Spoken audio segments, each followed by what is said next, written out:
Free to succeed. Bottom of my mug is wet edition. And I don't know why. I don't know why. Awakening preview video, core mechanics edition. This dropped overnight, of course, while I was sleeping, because they plan their announcements around me being asleep, no matter what country I'm in. I'm never around for the announcements, so I get to wake up to them. But they released this video apparently of the just breaking down some of the awakening stuff. I don't know what else there is to talk about. I thought they kind of covered all the basics of it. But I guess this will be interesting nonetheless. So I figured today we'll take a look at it because on the account, all we're really doing is the same old stuff, right? I haven't messed with Hydra yet. We're still just kind of making food, doing the same old shit. So, yeah, let's jump over and see what else it is they have to talk about in this video. Hey everyone, and welcome to a new update. See if they put an X3 in this video. Today we're going to talk about Awakening, diving a little deeper into some of the things we didn't have time for in our most recent What's Next video. We're also working on a second video. Did you see that?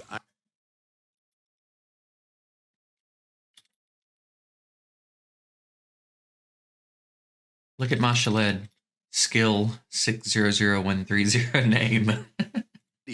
We're also working on a second video covering the Iron Twins Fortress, All right. the boss's skills, and highlighting some tactics and strategies to help take the twins down. But right now, we're focusing on Awakening itself. Let's start with the basics. Awakening unlocks at level 42 and is kind of like a mixture of Ascension and Masteries. Yeah. The Awakening part itself is similar to Ascension. You awaken your champions star by star to make them stronger.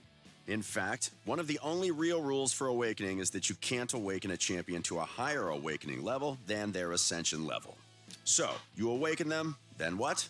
Here's where you'll find the similarity to Masteries. Now, you can get like a 4-star Skull Lord and just immediately go from no Awakening to 4-star, right? I'm assuming this is just like the Red Star thing in Marvel Strike Force. They even made them red.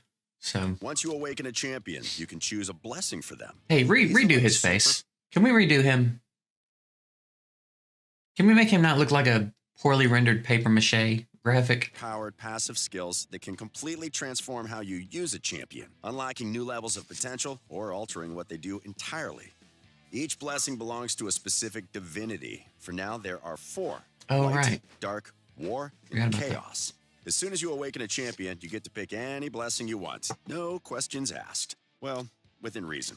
Like champions, blessings have rarities. So rare champions can only get rare blessings. Epic champions can choose rare or epic blessings. And legendary champions have access to everything. Depending Still, on... once you've awakened a champion, you don't have to do anything. Depending on how difficult the materials are to get, this could be real nice for the Rare and a Go account. Else to actually I might have said that in the last video. Blessings. However, you that can could be make pretty all fun. the blessings stronger by awakening your champion to higher levels. Now, if we could just empower Rares, Rares, champion's awakening level increases, from improving the stat bonuses to unlocking entirely new effects and abilities. The best part? It's all tied to your champion's awakening level. You don't have to upgrade each blessing individually. If you have a champion at level 5 of awakening, they'll get the level 5 benefits of any blessing they choose. Simple. You can also swap blessings at any time.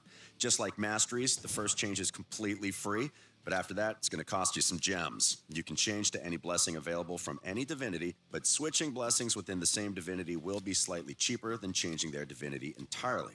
Now, let's have a look at some of the blessings themselves, starting with one of our coolest blessings, 300 gems. I mean, I guess... No, Masteries are only 150. Yeah. Morph. This is a legendary blessing from the Chaos Divinity, and it does deliver on the Chaos front. Whenever any enemy places a debuff on a champion with this blessing, or steals or removes one of their buffs, there's a chance they'll receive a little debuff themselves. 20% Only it's chance. not a normal debuff, like an attack or defense decrease. They're going to get turned into a sheep and lose access to every single one of their skills. There's only a 5% chance of this happening at level 1, but if your champion is fully awakened all the way to level 6, you're going to have a 20% chance of turning potentially any champion into a sheep for 2 turns. And if you're wondering what life as a sheep is like, Well, any champ that's been sheepified will only be able to use a single sheep skill. They'll charge forward, attack one enemy, and that's it. But they're a sheep, so herd mentality comes into play. Whenever one sheep attacks, all the others will join the herd and attack too. Getting turned into a sheep can basically take a champion out of the game for 2 whole turns, but it's not all bad. Every time you attack as a sheep, there's a 50% chance of removing the debuff and getting turned back into champion form again. And whenever you get rid of the sheep debuff, What's the point? whether it expires or you lose all your HP as a sheep, you'll return to champion form at 50% HP, Dude, no matter how much HP you had before you got sheeped. It's a fun blessing, an even more fun debuff, and we can't wait to see what you do with it. So, that's a legendary blessing, but other champions have access to a lot of awesome blessings That's going to be too. such a pain in the ass in Survival arena. Instinct is a rare blessing from the Chaos Divinity that can really turn a situation on its head. When an enemy uses a skill that places, spreads, or transfers a debuff onto a champion with this blessing, it's going to boost that champion's turn meter. It's an amazing blessing to make your champions interrupt your opponent's turn order and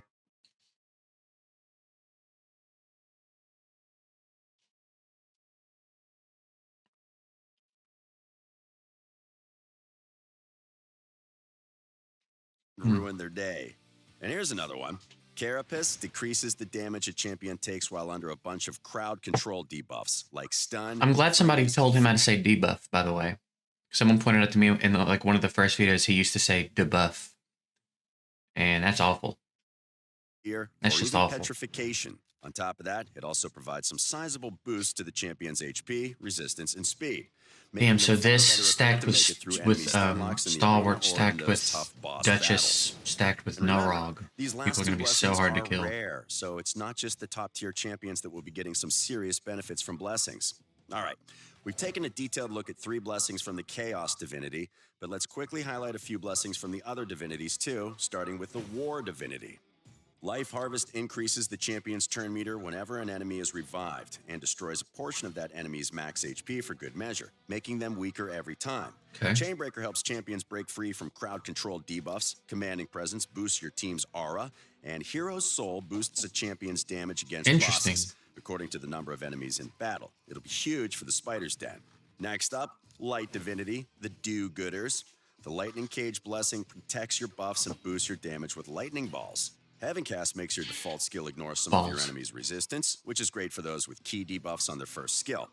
And here's one of my favorites. Miracle Heal helps recover some destroyed HP whenever the Blessed Champion heals. Excellent for bringing into Hydra battles. And finally, the Dark Divinity. As you'd expect, they're not manipulating rainbows. Take Ward of the Fallen. It gives you special bone armor to protect you from attacks, then gives you more as your allies perish around you. At the highest level, you'll even summon undead skeletons to charge at your enemies. It's awesome. The Lethal Dose Blessing then increases the damage you deal from poison debuffs in the arena and ignores some of the enemy's resistance while you're at it. If that doesn't sound painful enough, the Cruelty Blessing destroys some of your enemy's defense, making them far, far easier to hurt.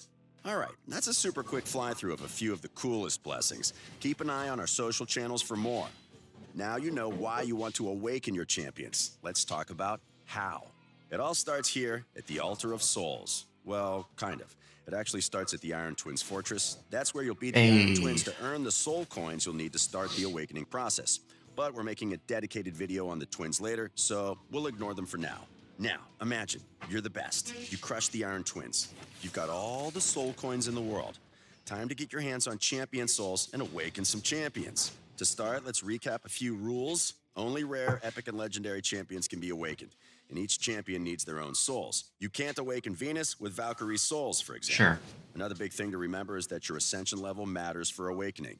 Champions can't be awakened to a higher level than their current ascension level. What if you To make it easy to track, your awakening level is indicated with a fashionable red color. ones? Okay, so souls. There are 2 types of souls, perfect souls and split Like, what if you have like 2 level 1 Killian red stars? Does that do anything for you? souls. Perfect souls let you awaken Or your can champion you to just the add exact level indicated by the number of stars they have without any extra steps or requirements. If you're lucky enough to find a 6-star perfect soul for Valkyrie, you can fully awaken her in a single step. Split Okay. souls. Split souls, on the other hand, awaken your champions one level at a time. For example, if you find a 5-star split soul, you'll only be able to use that on champions that have already reached level 4 of awakening. Now let's talk about getting those Hmm. souls. Perfect souls are the most flexible and powerful, so you'll want to get your hands on as many of these as possible. The main way is by summoning them with soul stones, which always gives you perfect souls. And to get soul stones, you'll need to head to the Mystic Market and use the soul coins you've earned from beating the Iron Twins. There are 3 soul stone types: mortal, immortal, eternal. The better the soul stone, the better your chances of receiving top tier souls, meaning higher level souls for higher rarity They're champions. just You can see the shards. breakdown on We screen get right it. now. Summoning souls using soul stones requires silver in It's addition to the soul ancient. stones themselves, and the process is similar to summoning champions We from get it. shards, so you should get used to it in no time. As an added bonus here, you'll be able to constantly upgrade your stockpiles of soul coins through using soul stones. For example, if you use 10 mortal soul stones, you'll receive 200 immortal soul coins. You can also get some eternal soul coins by using immortal soul stones. That's It's a kind of nice, cool. easy ladder that means you can get high-tier soul stones just for summoning souls. But that's not all. As you know, It's there are kind of hundreds cool. of champions in Raid, and getting the right soul for the right champion sounds like it could take a while. So we've got something to help speed that They process got up. that saturation turned Introducing up, bro. the wish list. You'll get to choose 9 champions to add to your list. Then your odds of summoning perfect souls for those champions from soul stones will be doubled. Simple, no strings attached. That's not So enough. that covers I think we all know that double.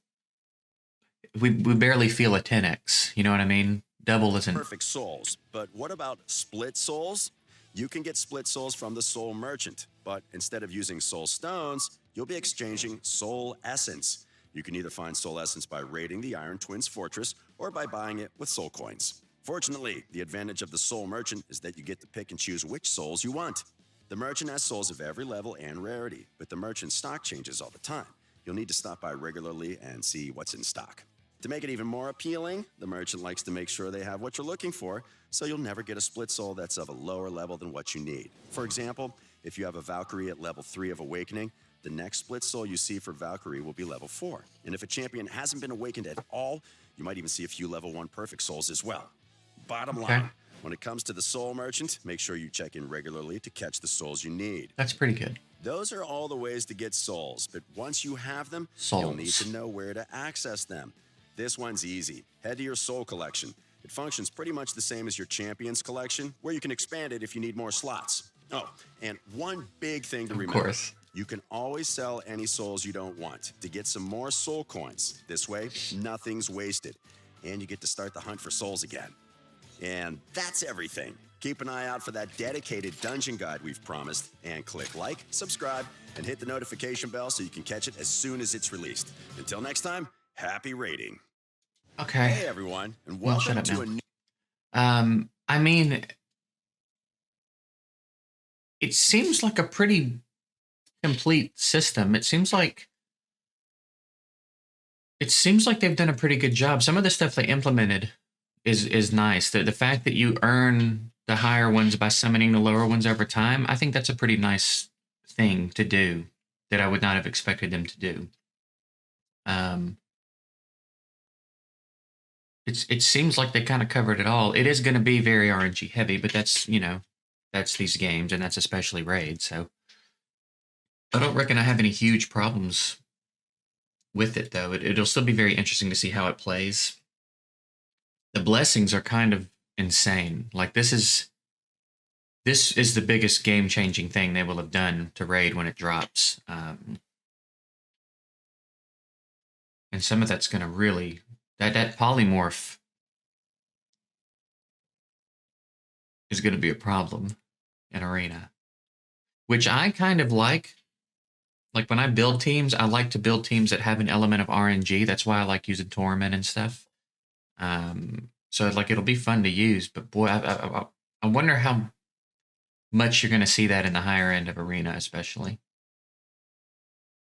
It's just hard to plan for. You know what I mean? I can't remember if it said it could be blocked. Like if you put up block debuffs, are you safe? I don't know. It'll all be interesting.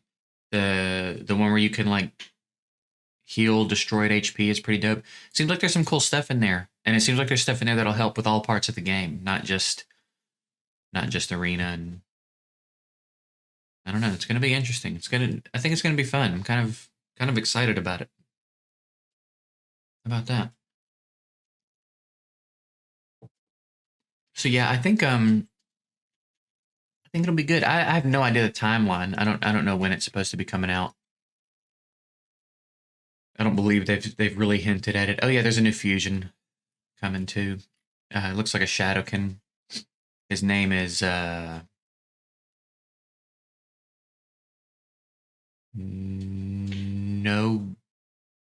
Goryo. I don't know how to say it. No Goryo. He's an epic. I didn't even catch that. He looks like a legendary. I just assumed he was legendary. So we're getting a new epic fusion. Interesting.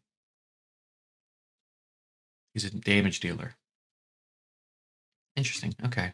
All right. Well, I reckon we'll wrap this one up here.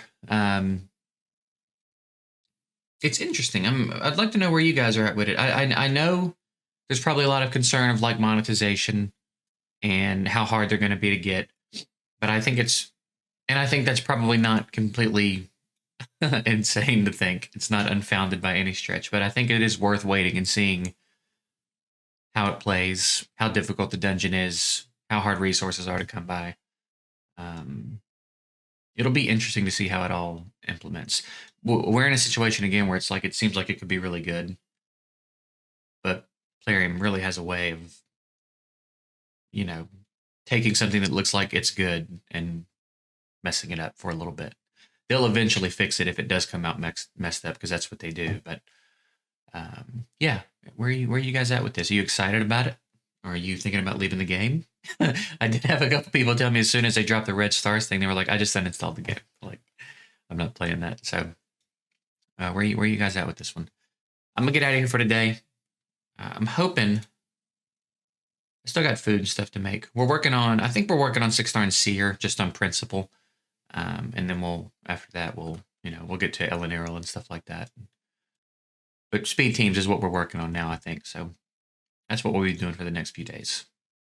I'm getting out of here. Appreciate you guys watching. Have a good one.